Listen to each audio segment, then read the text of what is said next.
During a recent research, a poll suggested from healthline.com that it takes an average of about 3.5 months to heal, while recovering after divorce might take closer to 1.5 years. I found that to be quite interesting on our topic today, as we'll discuss healing through heartbreak, the journey to love again, one of my favorite topics in mine. So, if you have been through a divorce or if you've been through a bad breakup, our special guest is going to have some great content for you today. What's up, Brave Arts community? This is Sean Heineman, your premier pre engagement coach, back with another segment of It's Scary to Remarry, inspiring you to love fearlessly with my co host, the Queen Maddox. What's up, Q? Found her on Instagram. I believe we were following each other, and her content is like every time I see it, I'm just like, this is good. This is good. This is good. So And you so, were that show? I mean, come on, you know what I do. You know what I'm saying? I mean, you know. So good information. He stopped good information. He stopped good information. So that is really awesome. I'm excited because I'm gonna read her bio, but I wanted to know how you met her because she sounds absolutely lovely. And if y'all already know, Sean, honestly, I get in here and I get to meet people, but Sean does a lot of the plugging in, and I promise you, he does not miss. Do you hear me? So, Jessica Wheeler is a Christian and dating coach, empowering faith filled women to date for marriage with wisdom and confidence for godly, lasting love. Um, I mean, that's short and sweet. Yeah. Short and sweet. And it's really good because we honestly our foundation is the Lord, and we believe that God is the ultimate healer, and just really the a wonderful guide. And baby, we can't be winging it all the time. We need the Lord to step in and give us a little something. So Jessica, what did your heartbreak teach you about God's love and your own self worth? Well, first of all, I just want to say thank you, Sean and Q, for this opportunity. And I want to say, Sean, I was stalking your Instagram as well. Like when I would see your post, I would be saying the exact same thing. This is good. Like I love it. But I definitely say what I learned just through heartbreak was I'll just start. Can I just say the word identity? Mhm. Mhm. Because I was going through such a rough time. I was not only losing my marriage, but I also was losing my job at the same time. And I was transitioning out of state. So grief is the word that, comes to mind because I was just going through a lot. And so like when you have a job, that's your identity. Like you're known as this person all these years. Like I worked at this job 11 years. So that was part of my identity. And then I was a wife. That was part of my identity. But who was Jessica outside of the marriage and outside of the career? I had to learn my identity in Christ. And during that time, he really kind of just showed me who I was as a daughter, like to submit to him just without any titles, without all the other accomplishments, without my education. Like, who are you at your core? And that's when I knew him as Savior, right? I knew him as the guy who, heals and sets you free and delivers you, and you come to him for salvation. But to know him as a daughter, it took a lot of just, Lord, it's me. I need help. Like, I don't understand everything that I'm going through, but you are my father, and I know that you care about me. I know that you're concerned about my hurt. I know that you're concerned about what I'm going through. And I just need you to lift this load. I need you to heal my heart. I need you to take this heaviness off of me. So it was during that time that I really started to understand him in the secret place, like in my intimate worship time, who he was as father and who I was as daughter, if that makes sense. So, Oh, that's really good. That's really good. You got something, Sean? You look like you was on the edge of your seat before I jump in. No, it's good. I mean, because the Bible talks about how God is near the brokenhearted, Mhm. So I love how she was basically open to be like, Lord, like here I am. I think sometimes our pride and ego can get in the way, when we're going through certain things. But I just love how when we are broken before the Lord, that He's near us, and we can rest in that and knowing that He's still in control, even though life is real, life be lifing. But I'm sure Jessica, on the other end, I'm sure that you can look at it and look back now and be like, God He was still there. He still, made a way regardless of what happened because you're still here. Yes, yes, absolutely. I was like, okay, God, you are, and that's the one song that I had on like repeat during that time was CC Winans, He's Concerned About You, because that just kept me, it kept me in that place of He's got me, God's got me, I'm His daughter, He got my back, and that really took me through. You know, I'm gonna mess around and put that on, right? Because, honey, that song brought me through. You know what I'm saying? And heartbreak is definitely one. I was going to say that, to learn God as, from the viewpoint of a daughter was hard for me too. I actually birthed a book. I didn't write it for like 10 years later, but it birthed a book during my divorce, and it was called A Letter from Eve. And that's the first daughter, you know what I Wow, mean? yes, But I felt like her. And I felt like, I could only imagine the level of shame that Adam and Eve felt having sinned against God in any capacity. And that is what I know I related to having gone through a divorce, because I felt like, oh my God, like this shame is like wearing me down. And you know that God went out looking for them because they began to hide themselves in that space yeah. of divorce. I felt like I needed to hide. I was like, God, don't see me like this, because this was not the agreement, right? Like, I feel embarrassed. I should have been whatever to stay married, because, over and over being the churchy girl that I am and was like, God, I hate divorce. And I was like, well, God doggone it. Don't look at me. You know what I mean? Yeah. You know what I mean? So, how did you deal with the shame as you began to move towards God? Did you have any shame? Because maybe you didn't. I don't know. No, I definitely had some shame because I didn't speak to it. Very few people like knew what I was actually dealing with or what I was going through. I didn't speak about it. And like you, I knew like I didn't want to be divorced. I come from a family of divorce, so that was definitely not my goal to go repeat the things that I had experienced. And so, yeah, it was definitely that part of me. I need to pray through it. I need to, maybe I'm not praying hard enough. Maybe I need to pray and fast more. Like it was, even my spiritual walk was just like, am I the woman of God that I think that I am? Because I thought I could pray through this. And it was really through that time where I did reach out to my BFF and just kind of started sharing with her what was going on. And she was just like, but your peace of mind is still, something you need to unload this and share. And you need to have someone you could talk to about it. And, you know, that part, I tried to keep so private. And I'm just a private person anyway. But it was definitely a little bit of shame there until I was just like, okay, you have to get out of this. You have to, for your own health, for your own peace of mind, for your own emotional growth.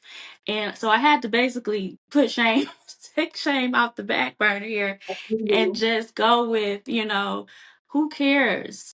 This is, if people don't need to know anyway, right? Like if they ask questions, it's none of their business really. And I had this mindset of I wasn't gonna hide, but I wasn't gonna just overshare, everything that I was dealing with and going through. And I really just took it to the Lord. And I started blogging during that time. And I wrote a blog that was titled What's Keeping You on Your Knees? And I used that blog to write down like all the feelings that I had and all the things that I needed to get out that I really couldn't share with people for my shame, I was able to write through it and journal through it. And that really helped me through that time, get over that,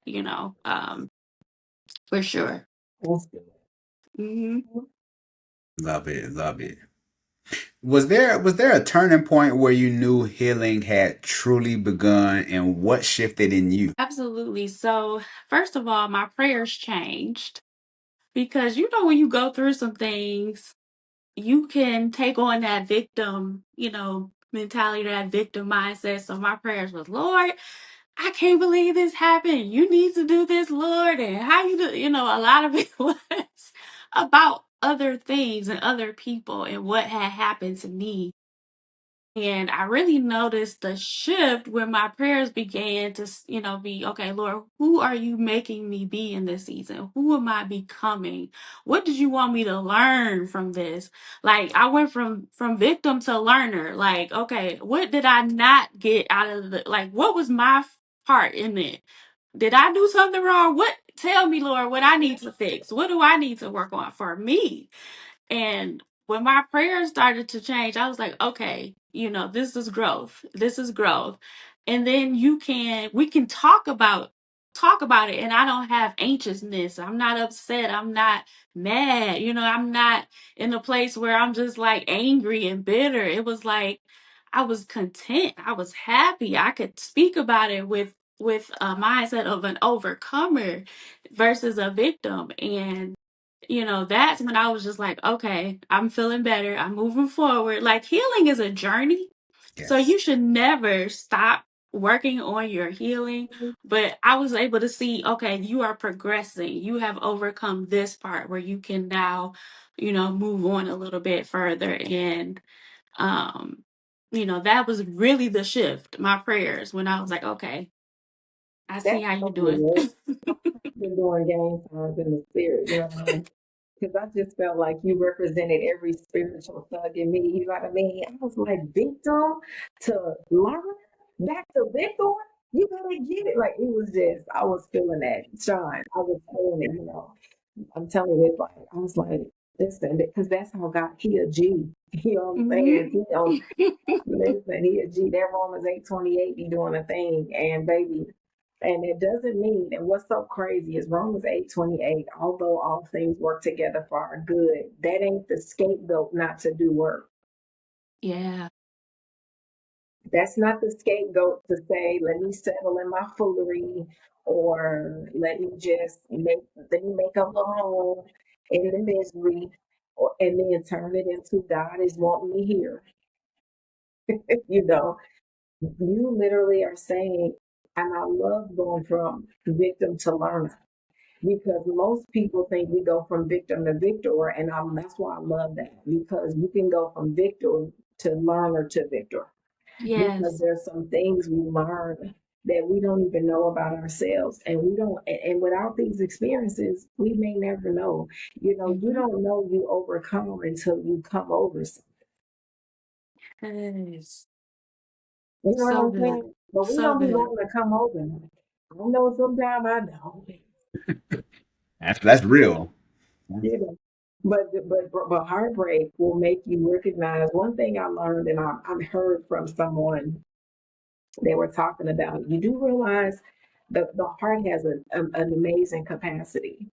And once I began to meditate on that, you got to know that the heart that's broken still holds space for joy, appreciation, Mm. gratitude, Yes. love. And it's all in the same moment because you can still love your mother, your brother while being brokenhearted by the lover. You can still be grateful. You can be angry, sad, have grief. The heart is amazing at what it Yes. has the ability to do. And so we have the ability to recognize through our coming over something that this heart has such an amazing capacity that it doesn't have to cripple us and stop us from all the other things because it is also experiencing a pain. If you don't learn that till you go through that thing, because baby, I swear I thought my heart was broken. But hold on, what was it, Sanford and Son? When he'll be like, "Come get me, I'm coming to you, baby, I'm coming." It's the big one, Elizabeth. It's the big one. Okay. I was like, that's how I Can't felt. This take was, it no more. That's it. and it was the first time. But I can't take it no more. I went through it one time. That was enough. Like, I need to do this time. Oh my God, that is too funny. Oh my God. That, yeah, that's interesting. And well, I guess I'll save that for later. But I wanted to ask you, Jessica. Many women rush into love again to numb the pain. So, what helped you avoid that trap and to actually wait on that? Let me just be honest and say I fell in the trap. I did. Thank you, and thank you for that. Well, Yeah, you did, man. Jessica's welcome back anytime. She's welcome back in. That level of honesty, I'm for. So, man. yeah. Be honest and say I did not get it right. I did not get it right. And Can you talk about that, I baby? Can you talk about that a little bit? sure. I mean, for one, it's that season where okay, I'm divorced. I'm like, okay, now what? I wasn't happy here, so maybe I could be happy over here. And I talk about this because I share this with women that I coach. Like, I jumped on the dating site. Like, I jumped on the dating site and I was like, okay, let's see what is out here. What can I do? And, how can I get back in the dating field? And, everybody's dating. Okay, sure. Yeah, I can do that. And so I started just not knowing what I was doing, but interacting with people, and I got hurt again. Like it was to that point where I was like, okay, you are about to go down the same road you just came from. Like, this is not the answer. This is not the answer. Like, you need to figure out, because when I talk about that learning stage, why did you do the things you did the first time? Like, you were over giving before, you trying to overgive again, like you're over investing again, you're doing the things you were doing. So like I said, I definitely got it wrong. I got it wrong, and I spent probably a year just in a state of, you know trying to get back out there. Maybe I can get back out there and start over and figure it out, until I was just like, okay, you don't know what you're doing. You gotta you you don't know. And so when you talk about that healing, and that period of healing, it takes time, but it also takes you really being self-aware and evaluating, like, okay, why did you do the things that you did? Why did you go down that path? I remember I was like, especially for me, I am a former people pleaser. So, and this again comes from my childhood, childhood wounds. Mhm. So I had to learn, some of the triggers, some of the things that kept putting me back in these same cycles, like repeating these same cycles. Like, this just didn't start with my marriage. This started way back then. And when I started to really, like, okay, self-aware, self-analyze, um, that is when I was like, okay, you need to just pump the brakes, take a minute, regroup, and sit down. What was the rest of the question? No, that was right there. Because I mean, it says how did you avoid it, but you said you didn't. I But did. I would say, how did you, well, you just actually really addressed it. You said we just got to kind of take a seat. And I think that one, I would say it ain't uncommon for us to try to find, self-medicate. You know what I Mm-hmm. mean? A lot of times before we go to the doctor, we at the house in the medicine cabinet trying to figure it out. Okay. The difference is, you know what I mean? You may have Benadryl and you just get a little extra sleep and it don't fix the problem.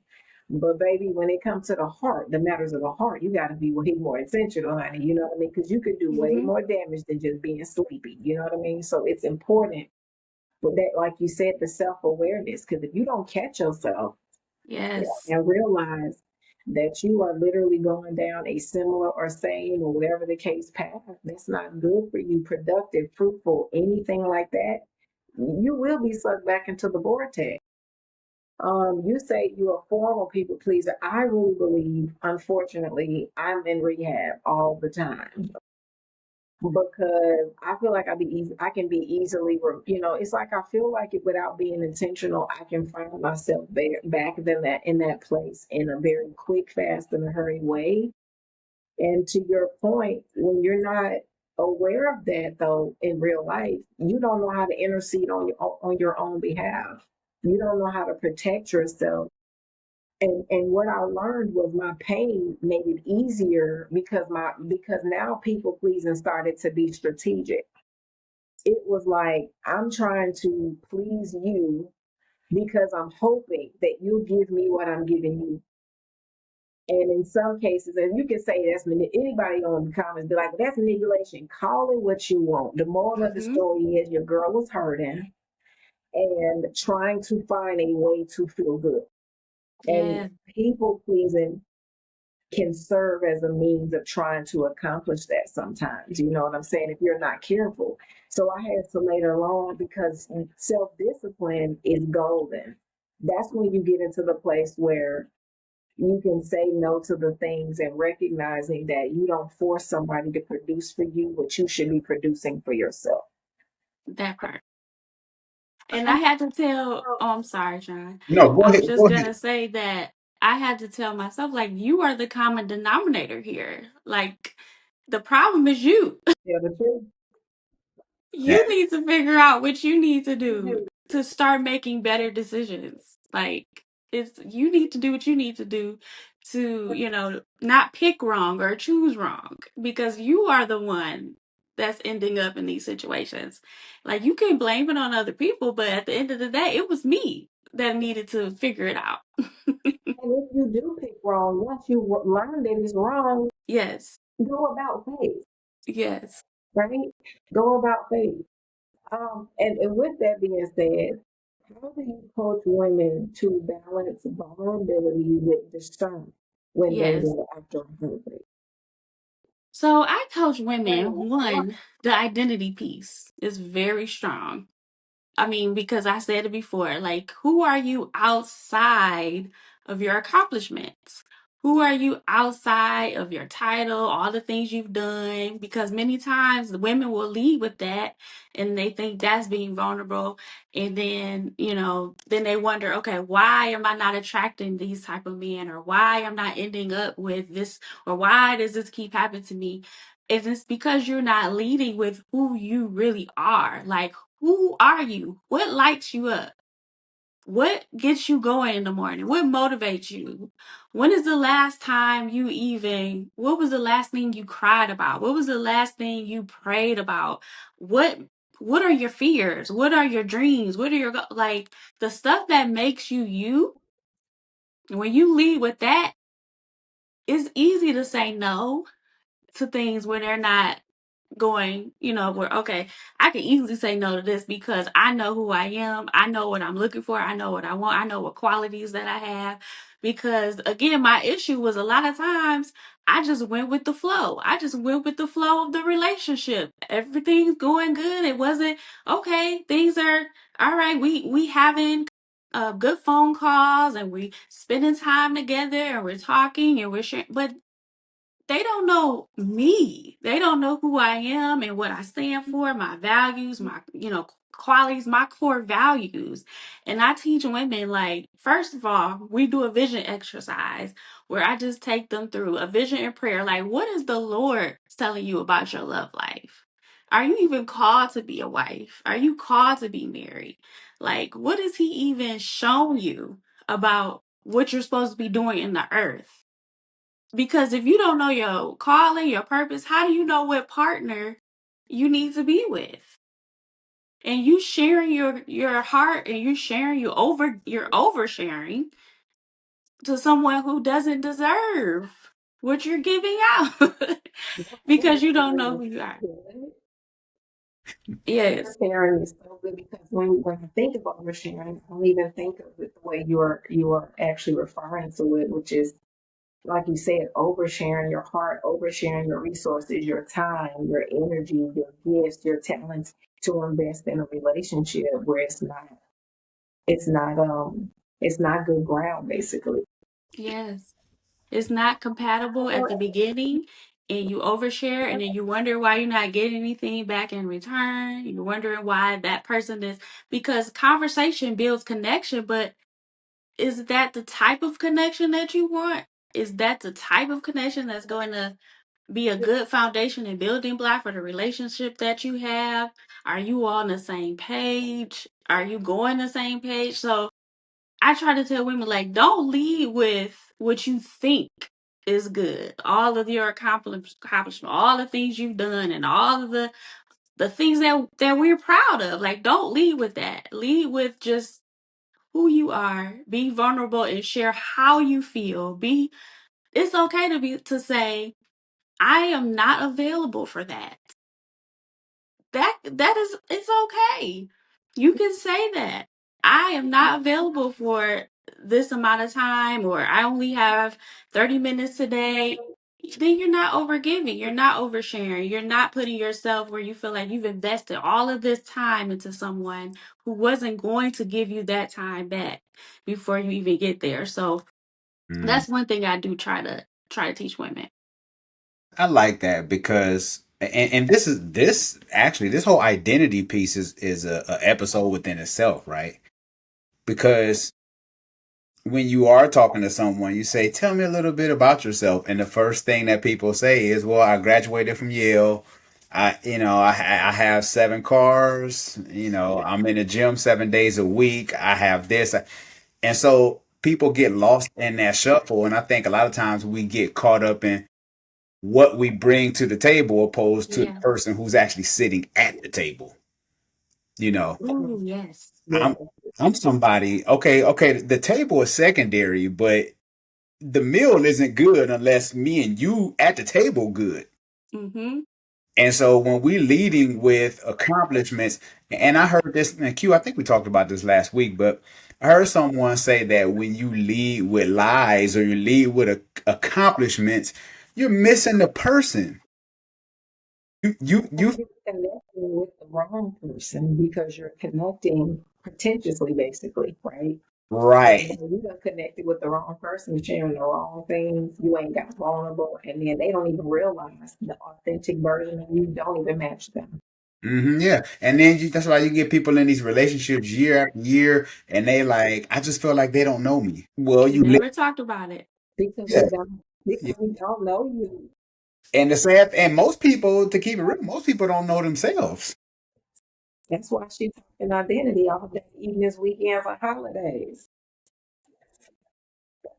That's why Yes. that's why she's over there talking identity. Because like you said, and it's interesting because as simple as it is, the Bible says, love your neighbor as Yourself. Yourself. yourself. You are the catalyst for how you begin to love and what you accept.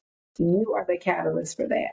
If you have no identity, you ain't got a reference point, or your See? reference point is improper. So it's imperative that we do know what we stand for. Because, like you said, it ain't even about, so many times when people be like, well, know what you stand for is if you got to tell everybody no and you can write each other opportunities and people. That's not what it's about. But it's about appropriately connecting to people and putting them in proper boxes. Sometimes we are so set, maybe just me, on romantic relationship that you don't have the ability to say this person actually would make a good partnership for business, the network, because we are so one track minded on how we see them. Now, there's nothing wrong with identifying that you have an attraction that maybe that where interest is involved in a romantic sense, but learn to see if that relationship deserves to be elevated to that point. Because biblically, God calls all of us what? Neighbors. Yeah. We're all neighbors. Proximity, how close we are. How it doesn't matter. If me and you are in this room right here, we're all neighbors. It could be your next door neighbor. It could be your cousin. Proximity. That doesn't put anybody in any intimate space beyond being a neighbor. Then you get to decide if because your relatives, which is your Mm-hmm. blood, doesn't necessarily mean that you consider them family, but they can be your neighbor. That's it. That's Like, so good. we have to learn how to be okay with learning and identifying what box we should be able to put in some of the relationships instead of being so headstrong. And you're like, this is just how I want to see it. And maybe I'm preaching to myself because I done it. Okay. No, no, No, you that's good. And I don't want to say this real quick because, and I tell this to guys a lot of because I love what you said, Q. A lot of time when I'm talking to men, I'm like, you trying to sleep with everybody and trying to holler at everybody, you are possibly missing out on great business partners or somebody who can open the door for you, right? But you so caught up on trying to lay with her that if you just had a platonic friendship, treated her with respect, honor her, you never know what that woman who she know. And it's not, I mean, not saying that you got to use her for, stuff, but it's, Because networking is using one another. But yeah, now we can't. Now you can't even be used because sis got her heart broke because she said that she thought this was going where it wasn't going. yeah, And yeah, now she shut the door, not just the door to her and her heart, but her access. And that's what we don't sometimes recognize. Because if I got you, Jessica, I got you and everything that comes with you. everybody connected. Yes.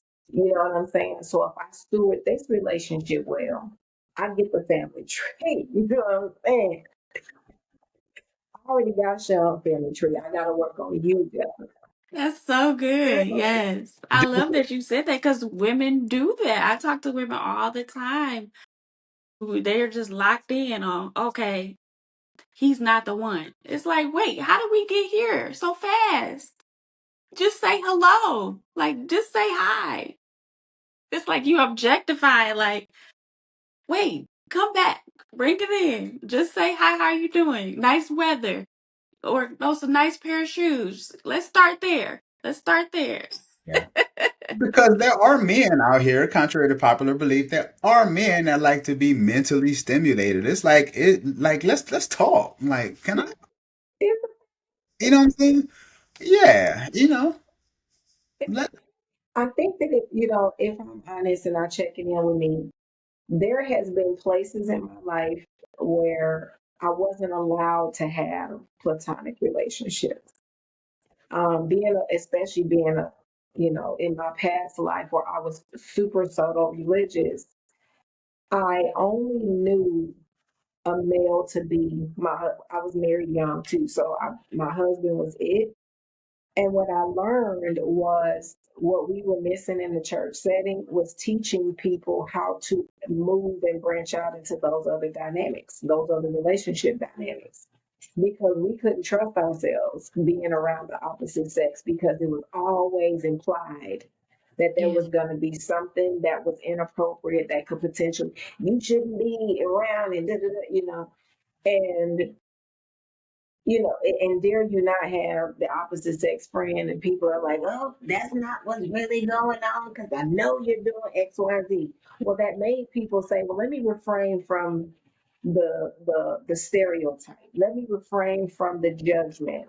Let me remove myself from that whatsoever, and I'm just going to deadhead." And only worrying about the romantic relationship that I have. And so I even had to evolve and being okay and trusting myself that I can have a guy friend, that it is just that, or a network. Because I knew that I wasn't, sitting on the phone all night talking to these individuals. I knew that, what I'm saying, this wasn't some deep connection. I knew that. But in order to not be judged and all this other stuff or misunderstood, especially being a people pleaser, I'm out here like, let me refrain from anybody plastering my face on the billboard talking about how I got all these man friends, you know what I mean? So Hmm. there was a place I believe in, and especially being, in my 40s, that I came from a church setting that didn't teach us how to grow into these other relationships. And yet and still, telling us all in the same breath that we should get a husband. So the focus was the focus because that's what the focus was made to be. And so now we have to learn, you know what I'm saying? Even and unlearn. hmm Yeah. hmm hmm Amen. That's real. Jessica, were you about to say something? No, no, you good. You good. I could say more, but you good. No, I thought I cut you off. No, but I want to ask you, how can a woman tell she's emotionally ready to date again from a spiritual and emotional lens? Say from a spiritual side, again, I mentioned it like before, like what is the Lord showing you about your love life, about your relationship, about where you're going? Are you, committed to the process of, of healing? Are you committed to the process of trying to grow, be better? Are you coming from that place where you're no longer the victim? You're no longer um it's everybody else's fault, but you're taking accountability.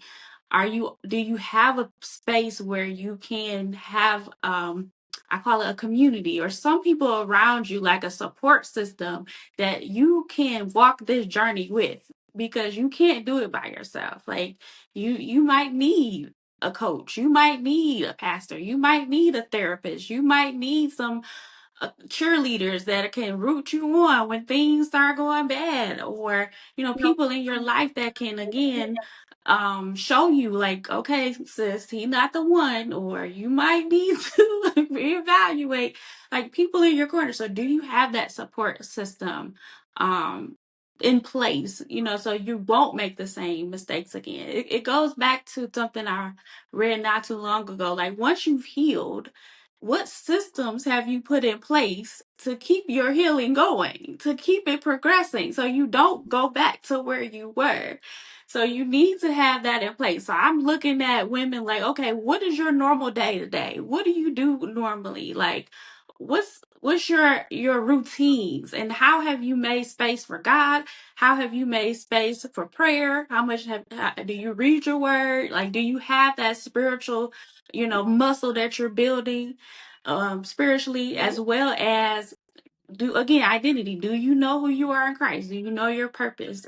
And I tell women, like, I coach women who are ready, not women who are still working. Like, are you ready? Like, this is go time, because we about to go to Mhm. this next step. And so emotionally, like, are you optimistic about your future? If you start, like, again, with the woe is me, or I didn't, then okay, you still maybe need to do some healing. And I'm not a licensed therapist, so I'm gonna recommend, that you still work through this or talk to somebody through this, because your outlook, again, about your future should be bright. It should be happy. You should be optimistic. You should be, all about, okay, even if things don't go well, I'm still going to be brave and do it anyway. Like, I'm ready to coach you if you have that mindset that's like, I might fail, but I'm going to get back up and try it again. So you have to have, again, that emotional stability, that you still, are constantly ready to work on yourself and continue to build and continue to grow. And, again, be optimistic. I can't say it more, just to have that positive outlook on life and things. Yeah, because I was gonna say that was a B clause too. I wanted to say that the emotional piece, right? Yeah. Because some people are emotionally elusive. Mm-hmm. You like, I thought we were here and now they over there, and that you like, where are you? You like, oh, you know what I'm saying? So, and that's why I'm glad you talked about the emotional piece, because I think that's very important as well. And just, yeah, just having, your emotions in check, because sometimes it's easy to fly off the handle. And Yeah. those are the moments that people don't forget. Exactly. People, what is the saying, Maya Angelou? They don't remember what you said, but they remember how you made them feel all the time. And managing your emotions is a big piece of, Mhm. you keep getting into it with people. Again, maybe you're the common denominator. Yeah. You're exactly right. What's your encouragement to the women listening who feels like love will never find them again? Mm. I would say to women that your story is still being written. That even when things don't look the way you thought. You may have had your life planned out at 22. This is what you was gonna have. At 23, you was gonna have 3 kids. At 20, like, you may have had it all planned out. but God is still writing your story. As long as you are here on this earth, then He has not forsaken you, He has not forgot about you. And I tell women, God ordained marriage. This is something that He created. So why do you think He would want to withhold that thing from you when He said, I will withhold no good thing from you to those who walk uprightly? So if you have a relationship with God and you know that the Lord has called you to marriage and you know that this is something that you want, then it's okay to desire it. It's okay to want it. It's okay to let your family and your friends know, I want to be in a relationship.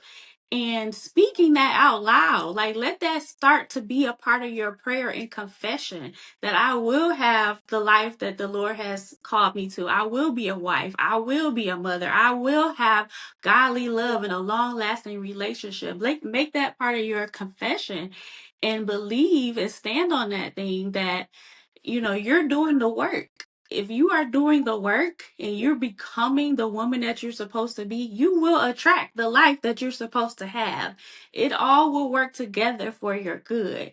And so, yes, you have statistics and you have people outside saying there are no good men and there's no more available, emotionally available men, or all the men left are something's wrong with them. Like you hear all those Yeah. things, but again, that's the wrong mindset to have. You need to have a positive mindset, an abundant mindset, and not a scarcity mindset.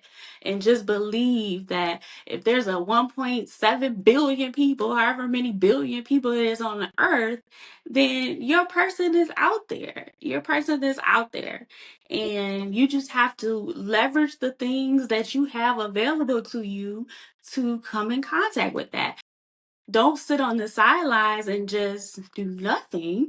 Yeah. Like that, he may not fall out the sky, but put yourself in places that will give you opportunities to meet that person. So I give women very practical advice as well as spiritual advice on how they can reach that whatever relationship goal they have. If it's marriage, if it's to be in a committed godly relationship, this is what you need to do, and it can happen for you.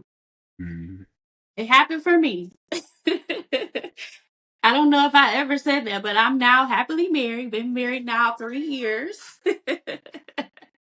So I am a witness to everything that I'm saying. Like it can happen. It can happen again. That just when you were thinking like this may not ever be married, or maybe marriage is not for me, it can happen. Mhm. I want to talk about, because you said positioning. You talking about not sitting on the sideline, right? And we got a lot of old schoolers out there who are, they hanging on to he who finds a wife finds a good thing, and they talking about he out there, baby, looking like what they say, looking for you in the daytime with a flashlight. You know what I mean? Like he is out there with a magnifying glass. He is seeking diligently with his research hat on. He going through the jungle and that's what they imagine, you know. And when you talked about you being on a dating app, folks is not always willing, but I want to know, what would you say to people who are skeptical or have questions around, is this a godly way to connect with people? Because I'm also, putting myself out there in some way or another, when it comes to like dating apps and stuff. Absolutely. I would tell women, my grandmother used to say, yes, he who finds a wife finds a good thing, but baby, you got to get in the way. She used to say that, like, you got to get in the way. You Yeah. have to be able to be seen That's funny. to be found. And so, yes, it is possible to meet men anywhere, right? Everywhere in your circles, whoever you see, just your normal daily routines. But for most people, they do the same thing every day. They go to the same places every day. They don't do anything new. And then they wonder why they don't meet anybody. They wonder why they don't meet people. So I say, yes, you can meet people if you decide, yes, I'm going to go outside of my normal activities. I'm going to put myself out there. I'm going to show up differently. But you can also use dating apps where there's thousands of other people that you would not normally meet or normally see. and still meet them. I mean, we use the internet for groceries, we use the internet for our connection, everything else. Like, we shop online. Why wouldn't you now transition to another opportunity, another really good technology here? Because you can filter on the dating app. When you meet somebody in person, you don't know anything about them. Not one thing. But at least on a dating app, you can filter for what you're looking for, your age, if they smoke, what their preferences are. Like, and then we know we're here for the same reason. At this point, you're here on the dating app, I'm here on the dating app, so we must want to date. So I always tell people who say this is maybe not the godly thing to do, that dating is not mentioned in the Bible. Like, they had arranged marriages in the Bible, and we're not doing that anymore. Our parents are not meeting with their parents, and we come together doing a partnership. So things have evolved through the years. The way we even buy cars. Some people just buy cars online, sight unseen. So you can just use dating apps as just another tool to get something that could possibly work for you down the line. That's all it is, another tool. We did the same thing with the internet. Oh, that's the devil. Don't be on the internet. Don't be on Facebook. Don't watch TV. They had the same argument for every part of technology. You ain't telling no story.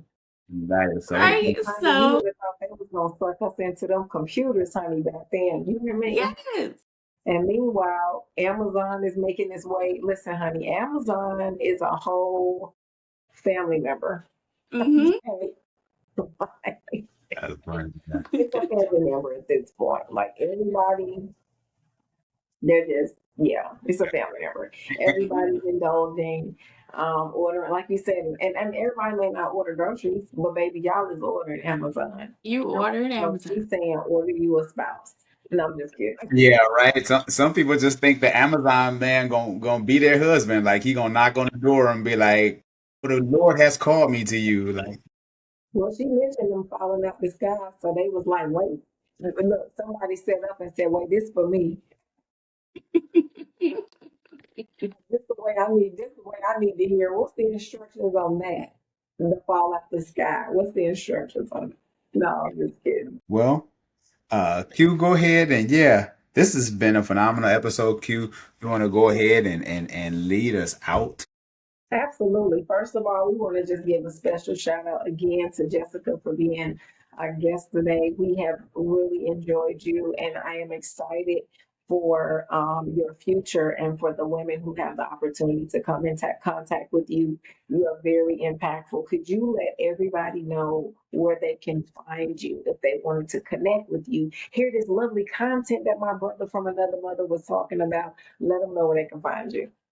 Absolutely. I am on all platforms as Jessica Brielle. That's Briel. So on IG, Facebook, TikTok, I'm even on now Thread. So I'm there if you want to see me. Also, you can go to jessicabrielle.com to, connect with me if you like.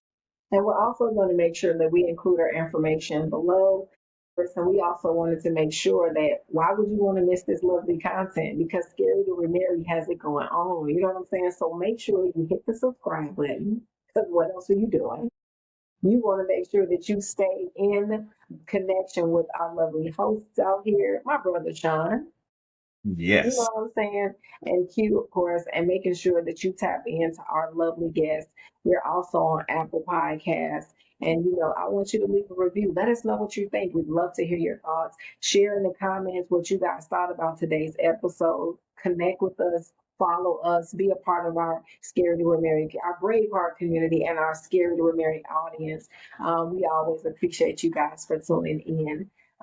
So, Sean, where can people find you? Oh, they can find me at Scared to Remarry on all platforms. I will say my last name, but you'll see it right there, Sean Heineman. You'll see it. But Scared to Remarry on all platforms. And y'all know that I'm just gonna send Judy out here. I'm on these YouTube streets, happily and scary to remarry. So look, we look forward to seeing you on our next episode. But did I say hit the subscribe button? Because I just wanted to make sure I got that.